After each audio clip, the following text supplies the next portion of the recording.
कि कथा ने ये साबित कर दिया है कि गायत्री माँ, शीतल माँ बिल्कुल जैसा वो दिखा रही है वैसी बिल्कुल भी नहीं है।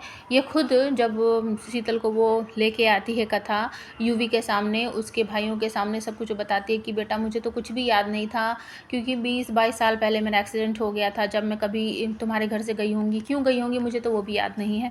मेरा एक्सीडेंट हो गया, मुझे कुछ नहीं याद था, मेरे पास सिर्फ एक ये लॉकेट था, बस इसमें मेरी फ़ोटो और मेरी बेटे की फ़ोटो थी, जिसे देखकर मैं दिन रात रोती थी कि मेरा बेटा कहाँ होगा, किस हालत में होगा। मैं अपने मेरे बेटा मेरे साथ होता तो मैं उससे कितना ज़्यादा प्यार करती। और मेरा भाई जो है वो अर्जुन हमेशा मुझे डरा धमका कर रखता था, घर से कमरे से बाहर निकलने नहीं देता था।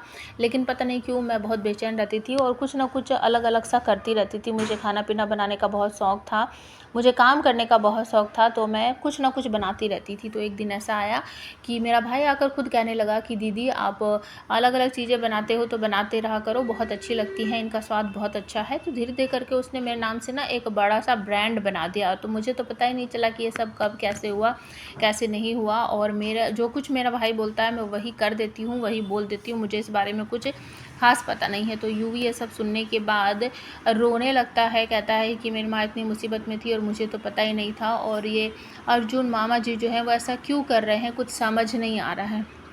उसके बाद वो अचानक से अर्जुन मामा का फ़ोन आता है और वो कहता है कि गायत्री दीदी आप कहाँ हो, मैं आपको लेने आता हूँ। गायत्री घबरा जाती है कि नहीं नहीं मैं तो पास में ही हूँ, मैं खुद घर आ जाऊँगी, ये वो इस तरीके से वो बात को घुमा देती हैं। और उसके बाद गायत्री जो है वहाँ से निकल जाती है कि अगर ये यहाँ आ गया इससे पता चल जाएगा कि मैं यूवी के साथ हूँ। उसके बाद कथा प्लानिंग बनाती है कि अंबिका चाची को एक्सपोज़ करेंगे।